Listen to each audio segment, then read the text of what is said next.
तो आइए दोस्तों, आज हम देखेंगे एक नई कहानी जिसका नाम है ठंड में अमीर भाभी लाई नए कंबल। यूँ बहुत ठंड लग रही है माँ, लग ही नहीं रहा कि दिसंबर की ठंड है। मुझे तो जनवरी वाली कड़कड़ाहट वाली ठंड लग रही है। हाँ सुजाता बेटा, ये तो है, इस साल जोर की ठंड पड़ेगी। चलो बेटा, एक कप चाय बना दो, थोड़ी ठंडक कम होगी। हाँ माँ, ये आइडिया तो बहुत सही है। मैं अभी 2 कप चाय बनाती हूँ। ठंडक का ये सबसे बढ़िया सहारा है। सुजाता चाय बनाने लगती है। अरे चीनू कहाँ है? वो अपने कमरे में दुखी बैठा है। पर क्यों? अरे माँ, उसके सारे दोस्त पिकनिक पर जा रहे हैं। उसका भी बहुत मन है, पर उसके पास कोई ढंग का स्वेटर तक नहीं है। अच्छा, तुम चाय लेकर चीनू के कमरे में आ जाओ, मैं वहीं जा रही हूँ। उसने गर्मी वाले कपड़े पहन रखे हैं। सुजाता चाय लेकर चीनू के कमरे में जाती है। आप निखिल भैया से बात करो ना माँ, वो ही तो हमारा सहारा है। पापा के जाने के बाद भैया ने शहर जाकर ना ही सिर्फ अपनी पढ़ाई की, नौकरी की, पर साथ ही साथ हमें भी पैसे भेजते रहे। तुम अब अपना गुस्सा छोड़ दो। नहीं, उसे हमारी फिक्र है कि नहीं, बस पैसे भेज देता है हर महीने, वो भी जरा से, जो घर में कब खर्च हो जाते हैं पता ही नहीं चलता। चीनू की पढ़ाई के पैसे दें या राशन पानी के पैसे खर्च करें। अरे अब तो उसने शादी भी कर ली है अमीर लड़की से और वहीं बस गया है। भाई ने तो बताया था कि किसी मजबूरी में अचानक शादी हो गई है। आपने तो उन्हें सारी बात बताने का मौका ही नहीं दिया और गुस्सा करके बैठ गई। अब तो गुस्सा खत्म कर दो माँ। किसने कहा था अमीर लड़की से शादी करने?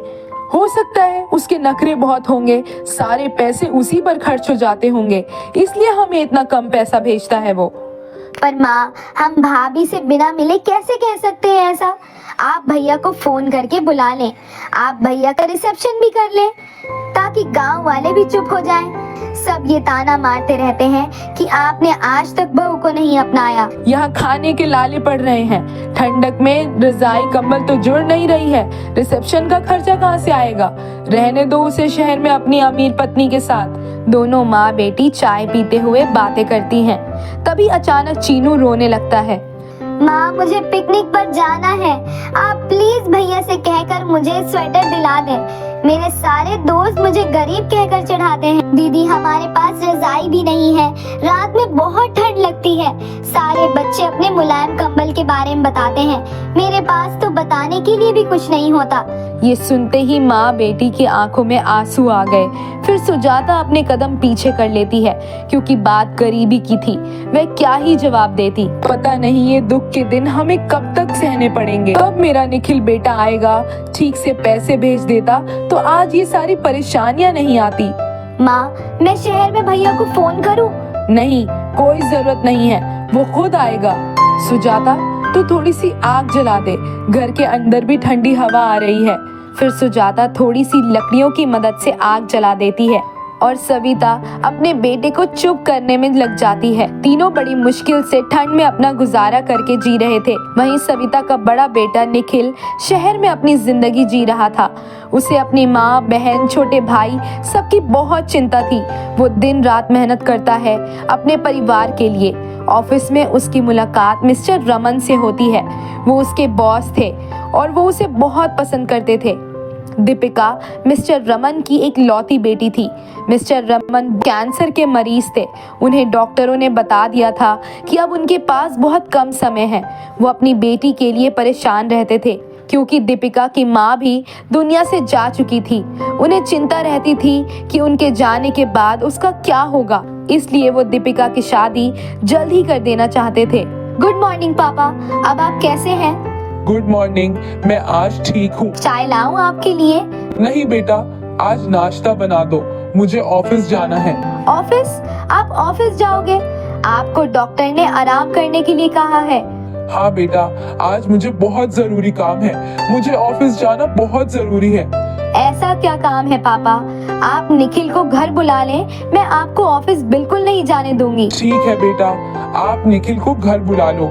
ऐसे भी मैं ये बात तुमसे भी करना चाहता था। क्या बात है पापा? आप मुझसे कहें। बेटा, मेरे पास बिल्कुल टाइम नहीं है। तुम्हारी माँ भी जा चुकी है। मुझे तुम्हारी बहुत चिंता है। मैं चाहता हूँ कि तुम्हारी शादी निखिल से कर दूं। निखिल गरीब है पर बहुत होनहार है। दीपिका अपने पापा को कोई जवाब नहीं देती है क्योंकि ये उसके लिए भी बहुत मुश्किल पल था। उसे अपने पापा की हालत पता थी।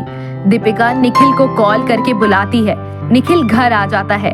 वो मिस्टर रमन की हालत से वाकिफ था, इसलिए वो उनके घर आता जाता था। हाँ सर, बोलिए, क्या काम है और आपकी तबीयत कैसी है? तुम्हारे परिवार में कौन कौन है? जी सर, मेरी माँ, एक छोटी बहन और एक छोटा भाई। और तुम कहाँ के रहने वाले हो? जी मैं पास के गांव सिरसा का रहने वाला हूँ। पर आप ये सब क्यों पूछ रहे हैं? बेटा, तुम तो जानते हो कि मैं कैंसर की बीमारी से लड़ रहा हूँ। मेरे पास ज्यादा टाइम नहीं है। दीपिका मेरी एक लौती बेटी है। उसकी माँ हमें बहुत पहले ही छोड़कर चली गई है। अब मुझे उसकी फिक्र हो रही है। मैं चाहता हूँ मैं जल्दी से जल्दी उसकी शादी तुमसे कर दूं। तुम अपनी माँ को यहाँ बुला लो। तभी रमन की तबीयत खराब होने लगती है। निखिल उन्हें हॉस्पिटल ले जाता है। डॉक्टर दीपिका को बताते हैं कि अब रमन के पास टाइम नहीं है, उनको खुश रखने की कोशिश करनी होगी। रमन घर आते ही दीपिका और निखिल की शादी चटपट में कर देते हैं ताकि निखिल उनके साथ रहकर दीपिका का ध्यान रख सके। इधर दीपिका अपने पिता की खुशी के लिए चुप रह जाती है और निखिल अपनी माँ से अपनी शादी की बात करता है तो सविता बिना पूरी बात सुने उसका कॉल कट कर देती है और उसे फोन करने के लिए मना कर देती है। मौके की नजाकत समझते हुए निखिल ये शादी चुपचाप कर लेता है। 2-3 दिन में ही रमन दुनिया से अलविदा कह देते हैं। दीपिका बिल्कुल टूट जाती है। अब उसको संभालने के लिए निखिल उसके साथ था।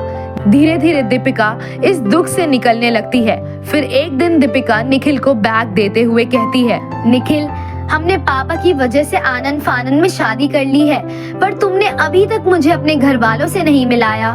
मैं उनसे मिलना चाहती हूँ। मैं अपने ससुराल जाना चाहती हूँ। बोलो कब लेकर चलोगे? मुझे भी बड़ा मन कर रहा है गांव जाने का। मैंने भी अभी तक अपने घर में तुम्हारे बारे में बताया नहीं है। चलो अपना एक प्रोजेक्ट खत्म कर लेता हूँ, उसके बाद चलते हैं। मैं भी काफी सालों से मिला नहीं हूँ। निखिल ऑफिस चला जाता है और 1 हफ्ते तक अपने ऑफिस के प्रोजेक्ट को कंप्लीट करता है। दीपिका ने आज तक कभी गांव नहीं देखा था।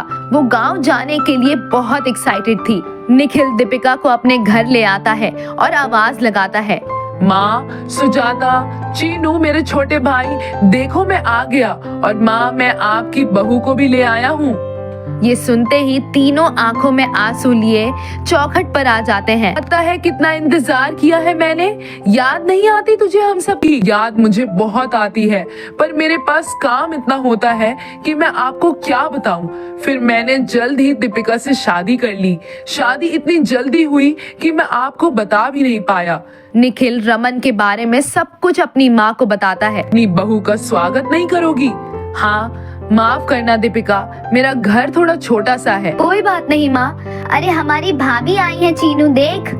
हेलो भाभी, मैं आपका छोटा देवर हूँ, पर आपको कुछ भी मदद चाहिए हो ना तो आप मुझे ही कहना, मैं आपका सारा काम करूँगा। बड़ा प्यारा देवर है मेरा तो।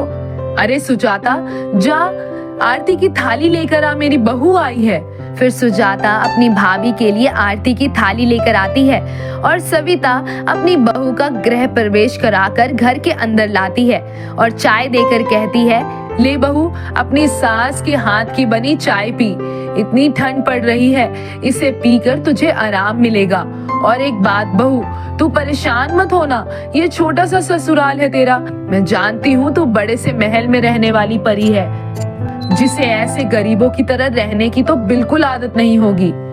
कोई बात नहीं माँ जी, घर तो घर होता है, चाहे कैसा भी हो। वैसे चाय के लिए शुक्रिया। वाह माँ जी, चाय बहुत बढ़िया है। 1 कप और मिलेगी? मैं लाती हूँ भाभी।